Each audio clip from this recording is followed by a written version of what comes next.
चलो target like का 1200 का और कमेंट 500 करते हैं। ये टारगेट पूरा हुआ तो नेक्स्ट वीडियो आ जाएगी। तो स्टार्ट करते हैं। रास्ते में उसकी टक्कर किनेमोन और बाकी अकाजाया 9 से हो गई। उन बेचारों को तो पता भी नहीं था कि ओरोची अभी जिंदा है। खैर, उनका टारगेट ओरोची था भी नहीं और उनके पास इस पर टाइम वेस्ट करने का वक्त भी नहीं था। लेकिन ओरोची कहाँ मानने वाला था। उसने तुरंत अपनी यामाता नो ओरोची वाली फॉर्म ले ली। भाई, दिखने में भले ही वो 8 सर डरावने लग रहे हों, लेकिन सच तो ये है कि उसमें लड़ने का दम बिल्कुल नहीं था। सामुराई ने आव देखा ना ताव, फटाफट उसके सारे सर काटने शुरू कर दिए। आखिर में ओरोची ने किनेमोन की तरफ देखा। किनेमोन की आंखों में सिर्फ गुस्सा और नफरत थी। एक ही वार में ओरोची का सर फिर से धड़ से अलग हो गया। अब एग्जैक्ट गिनती तो नहीं पता, लेकिन पक्का वो अभी भी नहीं मरा होगा। उधर छत पर हंगामा मचा हुआ था। काइडो और लूफी की टक्कर से तेज रोशनी निकल रही थी। फाइट काफी देर से चल रही थी, लेकिन अफसोस काइडो को अभी तक एक खरोंच भी नहीं आई थी। फिर से फाइट शुरू हुई। लूफी और काइडो के घूंसे आपस में टकराए, लेकिन लूफी ही उड़कर दूर जा गिरा। बिग मॉम भी पीछे नहीं थी। वो लगातार बिजलियां और आग बरसा रही थी। लॉ और किड बड़ी मुश्किल से डिफेंस कर पा रहे थे। थोड़ी ही देर में एक और धमाका हुआ और सारे सुपरनोवा फिर से जमीन पर लेट गए। काइडो शायद थोड़ा बोर हो गया था। वो खड़ा होकर कुछ बड़ी बड़ी बातें करने लगा। जब उसका मन भर गया तो उसने अपना थंडर बागुआ सीधा जोरो की तरफ मारा, लेकिन जोरो को कुछ नहीं हुआ क्योंकि लूफी बीच में आ गया और उसने वो वार अपने ऊपर ले लिया। और इतना ही नहीं, उसने पलटकर काइडो को एक पंच भी जड़ा। अगला सीन तो भाई एकदम बवाल था। लूफी और काइडो दो रोशनी की लकीरों में बदल गए और आसमान में ऐसे भिड़ने लगे जैसे हम ड्रैगन बॉल देख रहे हों। तभी बिग मॉम ने मौका देखकर लूफी को पीछे धकेल दिया। ये देखकर जोरो अपनी तलवार लेकर भिड़ने के लिए आगे बढ़ा। लूफी ने जल्दी से उठने की कोशिश की, लेकिन इससे पहले कि वो संभल पाता, काइडो ने अपने मुंह से जबरदस्त हीट ब्रेथ छोड़ी और लूफी को उड़ा दिया। अच्छी बात ये थी कि लॉ और बाकी लोगों ने सही टाइम पर उसे पकड़ लिया। फिर लूफी ने एक दमदार पंच काइडो के फेस पर जड़ दिया। अफसोस की बात ये थी कि काइडो को खरोंच तक नहीं आई। उल्टा उसने एक बड़ा अटैक चार्ज किया और सीधा लूफी पर दे मारा। दूसरी तरफ लॉ और किड ने भी अपना एक्शन शुरू कर दिया। किड ने एक आयरन बॉक्स बनाया और लॉ ने टेलीपोर्ट करके ज्यूस को उसमें कैद कर दिया। फाइनली जोरो और किलर आगे बढ़े। एक ने प्रोमीथियस के टुकड़े किए और दूसरा नेपोलियन के पीछे पड़ गया। बिग मॉम गुस्से में आ गई और एक मुक्का किड के मुंह पर जड़ दिया, पर किसी ने सोचा नहीं था कि ये बस एक ट्रैप था। किड ने उसके हाथ पर लोहे का ढेर लपेट दिया और एक झटके में उसे हवा में धकेल दिया। तभी लॉ ने एक बड़ा पत्थर बिग मॉम के फेस पर दे मारा। आखिर में जोरो ने जमीन काट दी और बिग मॉम नीचे गिरने लगी। याद रहे, ओनिगाशिमा अभी हवा में है और नीचे सिर्फ समंदर है। उड़ने का कोई रास्ता नहीं बचा, तो बिग मॉम का गेम ओवर होना पक्का था। इस सिचुएशन में प्रोमीथियस उसे बचाने के लिए भागा, लेकिन जोरो पुरानी चोटों के बावजूद प्रोमीथियस को रोकने के लिए पूरी ताकत से पीछे पड़ा रहा। क्या कमाल की विल पावर थी वो। वही लूफी की हालत देखो, वो फिर से बेहोश लग रहा था। काइडो ने मौका देखा और जोरो की तरफ लपका। इमरजेंसी में लॉ ने टेलीपोर्ट किया और काइडो को अटैक किया, पर कोई फायदा नहीं। वो खुद पीछे फेंक दिया गया। प्रोमीथियस आखिरकार निकल गया और नेपोलियन के साथ समंदर की तरफ भागा। जोरो ने चिल्लाकर लॉ से कहा कि उन्हें वापस टेलीपोर्ट करे, पर लॉ ने जोरो को देखते हुए कहा, जाने दो उन्हें। अगर किसी की जान देकर ही ये प्लान चलाना है तो बेहतर है हम हार मान ले। जोरो को समझ नहीं आया, पर हम सब जानते हैं सॉफ्ट हार्टेड लॉ डर रहा था कि कहीं जोरो मारा न जाए। उधर बिग मॉम की आवाज सुनो, लग रहा था बस अब गई की तब गई। प्रोमीथियस ने उसे टाइम पर बचा लिया। एक गहरी सांस लेने के बाद बिग मॉम खुश हो गई, पर साथ ही गुस्सा भी बहुत थी। वहीं दूसरी तरफ वो नालायक ज्यूस क्या कर रहा था। प्रोमीथियस ने एक शैतानी स्माइल दी। अरे मामा, मुझे भी यही लगता है, वो हमारी फैमिली का हिस्सा होने लायक नहीं है। बिग मॉम बातों में आ गई। नेपोलियन भी कूदकर उसके सर पर बैठ गया। अंधेरे में पड़े ज्यूस की किस्मत अब पूरी तरह खराब लग रही थी। जब बिग मॉम हवा में उठने लगी,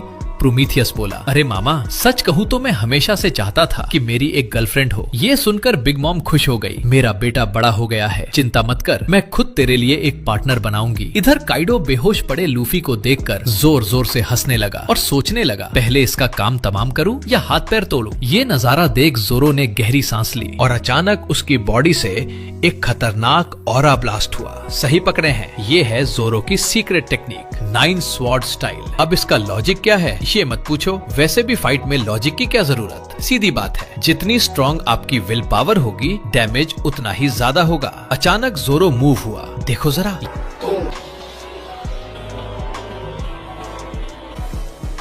ये है प्योर फोकस का कमाल। काइडो को एक बार फिर जोरो ने घायल कर दिया। लेकिन ये चोट जानलेवा नहीं थी, पर काइडो पूरी तरह शॉक में था। उसने जोरो को देखा और सोचा, इस बंदे के पास हाओशोकु हाकी है। जोरो ने सुना और बोला, हैं? क्या बोला तू? मुझे नहीं पता ये हाओशोकु क्या बला है, पर मैं अब ऑफलाइन हो रहा हूँ। और ये बोलते ही जोरो सच में बेहोश होकर गिर गया। जोरो की हाकी ने काइडो का ध्यान खींच लिया था। काइडो ने सोचा, अब और हाओशोकु यूजर्स की जरूरत नहीं है। पर्पल रंग की बिजली करकी और ये सब देख के लॉ ने हमला करने की कोशिश की, पर उसका डिफेंस थोड़ा कमजोर पड़ गया। काइडो ने अपने रेमेई हाके से सीधा डबल किल कर दिया, पर तभी जो लूफी कप का ऑफलाइन हो चुका था, उसका नेटवर्क वापस आ गया। उसकी आंखों में देखो, एक योंको को हराने का जुनून साफ दिख रहा है। चलो अब बिग मॉम का हाल देखते हैं। वो अब प्रोमीथियस के लिए अपने हाथों से एक गर्लफ्रेंड बनाने की तैयारी कर रही थी। बिग मॉम ने अपना हाथ अपनी ही बॉडी में डाला, थोड़ी सोल बाहर निकाली और सीधा आसमान के बादलों की तरफ फेंक दिया। अचानक आसमान से एक लड़की की आवाज आई। ओहो, ये क्या चीज है? कितना सुहाना फीलिंग है। कुछ ही देर में बिग मॉम ने अपने बेटे के लिए जो बहू बनाई थी वो प्रकट हो गई। बस यही नहीं, बिग मॉम अब फुल किलिंग मूड में थी। बहू मिल गई। अब उस कमीने किड को टपकाने की बारी थी। ये देखकर किड ने तुरंत अपने पार्टनर को पकड़ा और भागने लगा। पर वो कितना भी तेज भाग ले, क्या वो बिजली से तेज हो सकता है? बिग मॉम ने एक खौफनाक लाइटनिंग अटैक किया जो सीधा किड को जाके लगा। उसी वक्त नामी और बाकियों को भी झटके महसूस हुए, पर उनके पास इन सब पर ध्यान देने का टाइम नहीं था, क्योंकि उनके पीछे एक डायनासोर पड़ा था। उसॉप ने कुछ वाटर सीड्स फेंके और नामी ने बिजली बुलाई, पर अफसोस उसका कोई खास असर नहीं हुआ। पेज 1 अब उस बड़े डॉगी कोमाचियो के ऊपर चढ़ चुका था, पर हमारी ओतामा बिल्कुल नहीं घबराई। वो डॉगी सीधा सामने वाली दीवार से जा भिड़ा। सीन कट होता है और किड और उसका साथी वापस खड़े हो गए। किस्मत अच्छी थी कि जिंदा बच गए, बस मार खा के दूर जा गिरे थे। मानना पड़ेगा, योंको की पावर वाकई में बहुत स्ट्रांग होती है। कहानी अभी खत्म नहीं हुई। बिग मॉम कैसल के अंदर आ चुकी थी। अच्छी बात ये थी कि बिग मॉम फिलहाल उनसे नीचे वाले फ्लोर पर थी। किड अपने पार्टनर को लेकर वहाँ से निकलने लगा, पर 2 कदम चलते ही हॉकिंस ने रास्ता रोक लिया। कहते हैं ना, दुश्मन सामने हो तो खून खौल उठता है। किड लड़ने के लिए तैयार था, पर तभी किलर ने कहा, किड तू निकल यहाँ से, इस बंदे को मैं संभाल लूंगा। और किड वहाँ से निकल गया। हॉकिंस ने भी अपना स्ट्रॉन्ग मैन फॉर्म एक्टिवेट कर लिया। भाई देखा जाए तो किलर के लिए यही सही फाइट है। उसे काइडो से भिड़ाना तो वैसे भी प्रैक्टिकल नहीं था। काइडो की बात करें तो वो लूफी के साथ बातें कर रहा था। लूफी ने साफ बोल दिया, मैं तुझे उड़ा के ही दम लूंगा। ये सुनते ही काइडो का ऑरा भड़क उठा। लूफी ने अपने हाथ को देखा और सोचा, अटैक अभी भी हल्का है। फिर उसने पूछा, तू भी अपने हमलों में हाओशोकु हाकी लपेटता है ना? क्या लूफी ने भी हाओशोकु कोटिंग सीख ली है? काइडो ने तो कोई मौका ही नहीं दिया। लाल काली हाकी छोड़ी और बिना कुछ बोले सीधा लूफी की तरफ दौड़ पड़ा। इस पल लूफी को वो सारे मोमेंट्स याद आ गए जब काइडो ने उसे धोया था, पर लूफी जैसे कुछ सीख रहा था। काइडो का हमला रुक गया और मजे की बात ये थी कि लूफी ने उसे अपनी हाकी से बिना छुए रोक लिया था। लूफी थोड़ा पीछे हटा और फिर से घमासान शुरू हो गया।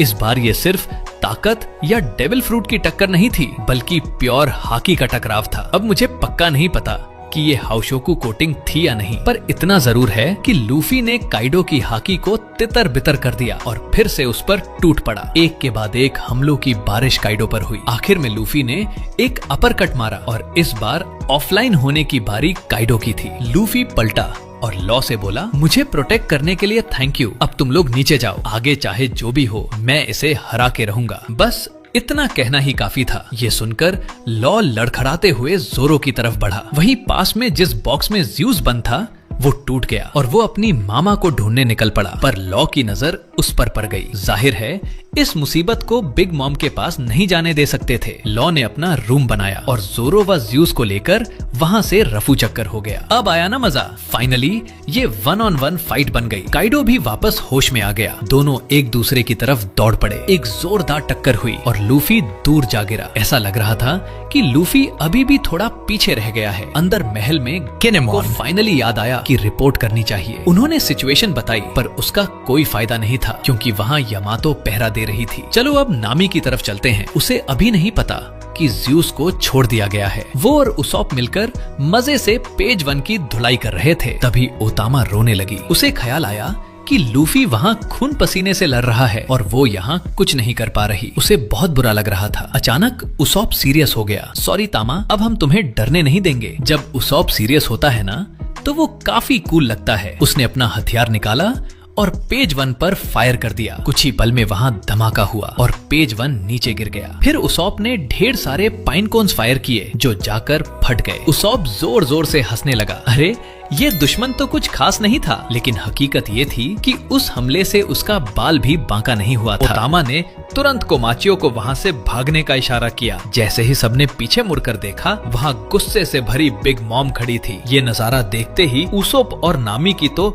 जैसे जान ही निकल गई। हालत एकदम टाइट हो गई। लेकिन तभी ओतामा सामने आई और बोली, ओ लिन, कितने दिन बाद मिले हम। भाई साहब, वहाँ का पूरा माहौल ही बदल गया। यहाँ तक कि बैकग्राउंड म्यूजिक भी चेंज हो गया। दोनों मजे से बातें करने लगे। बातों बातों में ओकोबोर टाउन का जिक्र आया। बिग मॉम ने ओसुरु की उस रेड बीन सूप की बहुत तारीफ की। तभी ओतामा ने बताया कि वो गांव अब नहीं रहा। कुछ समय पहले ही काइडो के आदमियों ने उस पर हमला किया और ओसुरु भी मारी गई। ये सुनते ही बिग मॉम की आंखें खून की तरह लाल हो गई। वो 2 कदम पीछे हटी और उनके शरीर पर बिजली कड़कने लगी। उसी वक्त पेज 1 वहाँ दौड़ता हुआ आ गया। ओतामा ने कहा कि ये काइडो का आदमी है। काइडो का नाम सुनते ही बिग मॉम को होश आ गया। उन्होंने अपने हाथ को आर्मामेंट हाकी से कवर किया और बोली, ये बहुत घटिया बात है। माना कि ये बेरहम पायरेट्स की दुनिया है, लेकिन यहाँ भी कुछ उसूल होते हैं भाई। इतना कहकर उन्होंने कंकरर्स हाकी से लदा एक जोरदार मुक्का पेज 1 के सर पर दे मारा और इसी के साथ तोबी रोपो का मेंबर पेज 1 गेम से बाहर हो गया। लेकिन ये पूरा सीन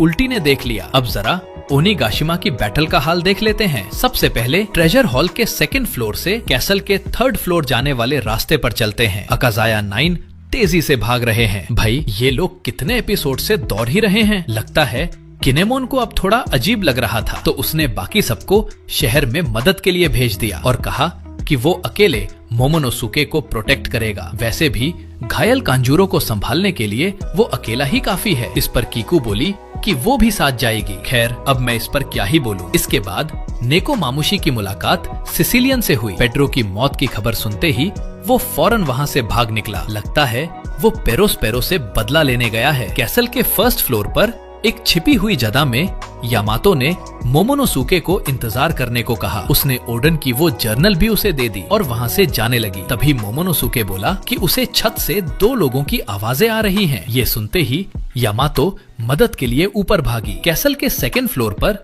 सांजी ने पूरी तरह पट्टियों में बंधे जोरो को कंधे पर उठा रखा है और उनके चारों तरफ दुश्मनों की फौज है। दुश्मन बने खुश हैं क्योंकि ये तो चलता फिरता खजाना है। एक हेवी बाउंटी वाला दूसरे हेवी बाउंटी वाले को उठाकर लड़ रहा है। दूसरी तरफ परफॉर्मेंस फ्लोर पर चॉपर अपने मॉन्स्टर पॉइंट में क्वीन से भिड़ रहा है। साफ दिख रहा है कि वो क्वीन का मुकाबला नहीं कर पा रहा। ऊपर से पेरोस्पेरो पीछे से तीर चलाकर परेशान कर रहा है। ये लड़ाई काफी मुश्किल हो रही है भाई। बेचारे चॉपर की बाउंटी बस कुछ बेरीज में है और वो लड़ करोड़ों की बाउंटी वालों से रहा है। ये तो नाइंसाफी है। अभी स्टोरी कई जगहों पर बंटी हुई है। चलिए अब कुछ मेन सीन्स पर नजर डालते हैं, जैसे कि नामी की तरफ क्या चल रहा है। पेज 1 के ढेर होते ही उसकी बहन उल्टी का दिमाग पूरी तरह खराब हो गया। वो आव देखती है नताव सीधा बिग मॉम से भिड़ने के लिए तैयार हो जाती है। नामी और बाकी लोग इन सब लफड़ों में नहीं पड़ना चाहते थे। वो कोमाचियो पर बैठकर वहाँ से निकलने ही वाले थे, लेकिन उल्टी ने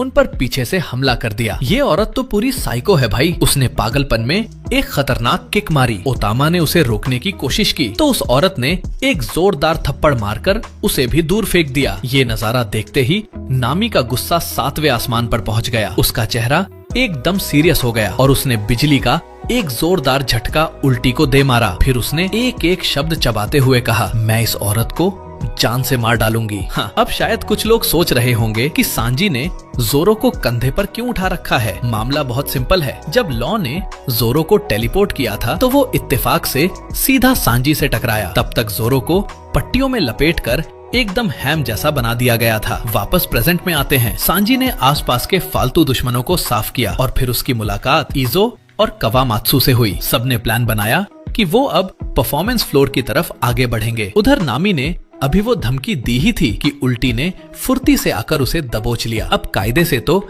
अगर तुम्हें नामी को मारना है तो काम खत्म करो ना, पर नहीं, वो पलटकर बिग मॉम को ही बुरा भला कहने लगी। भाई, बिग मॉम कौन है? एक योंको है, वो तुम्हारी बकवास क्यों सुनेंगी? ऊपर से ओतामा के लिए उनका सॉफ्ट कॉर्नर। बिग मॉम की आंखों में खौफनाक चमक आई और उन्होंने तुरंत हेरा, प्रोमीथियस और नेपोलियन को बुलाया। देखते ही देखते तीनों कंबाइन हो गए। देख लो भाई, ये है एक योंको की असली पावर। उनका वो अटैक किसी लेजर तोप से कम नहीं था और बस उस एक वार में उल्टी भी जमीन पर ढेर हो गई। माहौल बिगड़ता देख नामी और उसॉप ने वहाँ से भागने का सोचा। तभी उनकी नजर ज़्यूस पर पड़ी, लेकिन नामी ने उसे पूरी तरह इग्नोर कर दिया। बिग मॉम ने भी उसे देख लिया और बड़े ठंडे दिमाग से बोली, मुझे अब तुम्हारी कोई जरूरत नहीं है। इसी बीच छत पर एक बहुत बड़ा कांड हो गया। लूफी और काइडो के बीच जो भयंकर टक्कर चल रही थी, उसमें लूफी एक वार से पीछे हट गया, लेकिन उसने हार नहीं मानी। वो चोट लगने के बावजूद डटा रहा। माना कि लूफी ने रयू सीख लिया है, लेकिन काइडो जैसे इंसान जो दशकों से हाकी का मास्टर है, उसके सामने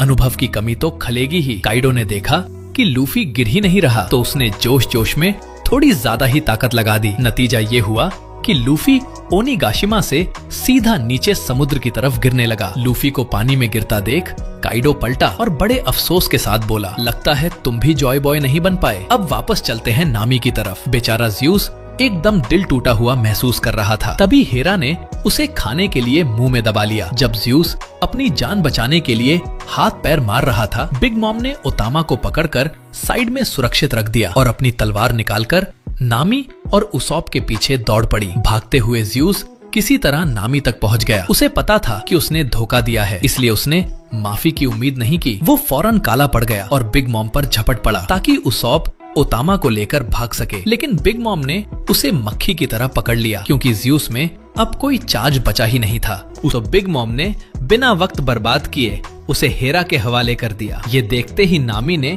तुरंत थंडरबॉल्स छोड़ी ताकि उसे बचाया जा सके, पर ज़्यूस में अब रिएक्ट करने की ताकत ही नहीं बची थी। अगले ही पल हेरा ने अपना बड़ा सा मुंह खोला और ज़्यूस के साथ साथ क्लाइमाटैक को भी निगलने की कोशिश की। नामी ने फुर्ती दिखाई और अपनी छड़ी को वापस खींच लिया। फिर सब वहाँ से भागने लगे। तभी बिग मॉम की नजर पड़ी कि ओतामा भी उन लोगों के साथ भाग रही है। ये देखते ही उनका गुस्सा 7वें आसमान पर पहुँच गया। उन्होंने नेपोलियन को उठाया और वॉर करने के लिए तैयार हो गई। लेकिन ठीक उसी वक्त एन मौके पर किड वहां आ धमका। उसने अपने विशाल मेटल वाले हाथ से नेपोलियन को रोका और बिग मॉम को पकड़कर जमीन पर पटक दिया। चलो भाई, सही टाइम पर हीरो की एंट्री हो गई और नामी फिलहाल सेफ है। अब जरा मोमोनोसुके का हाल देखते हैं। उसका सर दर्द से फटा जा रहा था। गनीमत ये थी कि शिनोबू उसे सही समय पर मिल गई थी, लेकिन मुसीबतें अभी खत्म नहीं हुई थी। बाओ हुआंग ने अपना ब्रॉडकास्ट चालू किया और पूरे ओनिगाशिमा में अनाउंस कर दिया, लूफी को काइडो समा ने हरा दिया है और वो अब समुद्र में डूब चुका है। और हाँ, कोजुकी समुराई भी हार चुके हैं। ये खबर सुनते ही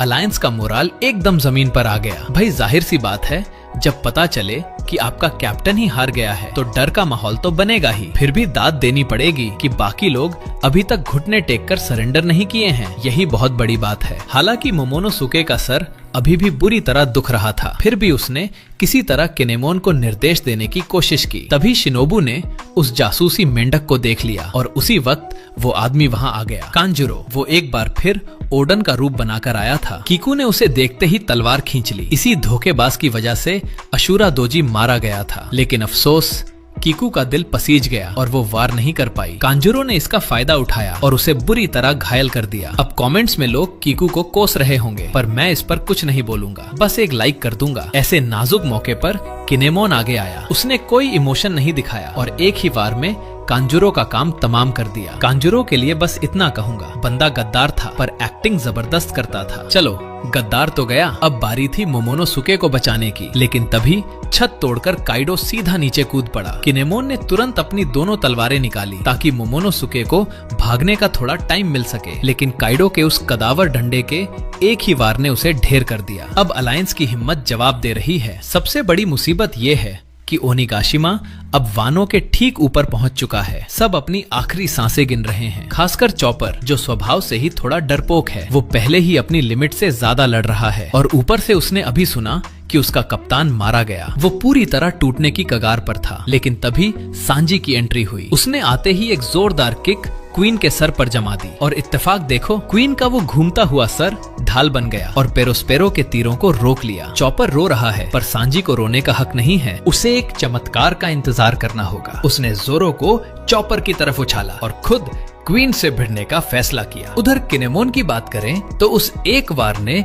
उसकी 99% जान तो निकाल ही दी है थी, लेकिन इसके बावजूद वो बंदा फिर भी लड़ने को तैयार था। काइडो ये देखकर काफी इमोशनल हो गया और उसने बिना कोई रहम दिखाए एक फाइनल अटैक करके काम तमाम कर दिया। हालांकि मोमोनोसुके बहुत ज्यादा दुखी था, लेकिन अभी उसके पास रोने से ज्यादा जरूरी काम था। उसने उस निगरानी करने वाले मेंढक को उठाया और सबको बताया कि उसे लूफी का मैसेज मिला है। लूफी अभी भी जिंदा है और उसने कहा है कि वो पक्का वापस आएगा, इसलिए प्लीज आप सब लड़ना जारी रखें, चाहे कितना भी दर्द क्यों ना हो, अपनी आखिरी सांस तक लड़ते रहें। भाई पता नहीं इन समुराई लोगों के दिमाग में क्या चल रहा था, पर वो सच में मोमोनोसुके की बातों पर भरोसा कर लेते हैं। यहाँ तक कि उनका जोश एकदम से 7वें आसमान पर पहुँच गया। ठीक इसी वक्त काइडो ने मोमोनोसुके को ढूंढ लिया। फिर क्या, एक भाग रहा है और दूसरा पीछा कर रहा है। देखते ही देखते वो दोनों महल के बाहर आ गए। आखिर में मोमोनोसुके और शिनोबू के पास पीछे हटने का कोई रास्ता नहीं बचा। काइडो ने जोर का वार किया और शिनोबू और मोमोनोसुके दोनों को हवा में उड़ा दिया, जिससे वो सीधे नीचे गिरने लगे। उधर महल के अंदर नामी ये देखकर हैरान रह गई कि उसका क्लाइमाटैक्ट बात करने लगा है। असल में हुआ ये था कि जूस की आत्मा अब उसके क्लाइमाटैक्ट के अंदर घुस गई थी। इसका लॉजिक तो भाई सीन कुछ ऐसा है, जब बिग मॉम ने जूस को निचोड़ा था तो उसकी आत्मा बाहर निकल गई थी और इत्तेफाक से उसी वक्त नामी का क्लाइमाटैक्ट भी हेरा के मुंह में था। तो बस मौका मिलते ही जूस उसमें शिफ्ट हो गया। हाँ भाई, बहुत ही साइंटिफिक और लॉजिकल यादें हैं ये। खैर ज्यादा मत सोचो, सवाल ये है कि क्लाइमाटैक्ट में घुसने के बाद अब जूस कितना ताकतवर हो गया है। तो जाहिर सी बात है इसका डेमो तो देखना बनता है। तभी सीन में एंट्री होती है उल्टी की। उसने आते ही एक हेडबट मारकर उसॉप को तो चित कर दिया और फिर ओटामा को हवा में उठा लिया। ये देखते ही नामी ने जूस वाले डंडे को घुमाकर उस पर दे मारा। अरे ये क्लाइमाटैक्ट का काला रंग क्या आर्मामेंट हाकी है? खैर जो भी हो, इस एक वार ने उल्टी की हालत खराब कर दी। दूसरी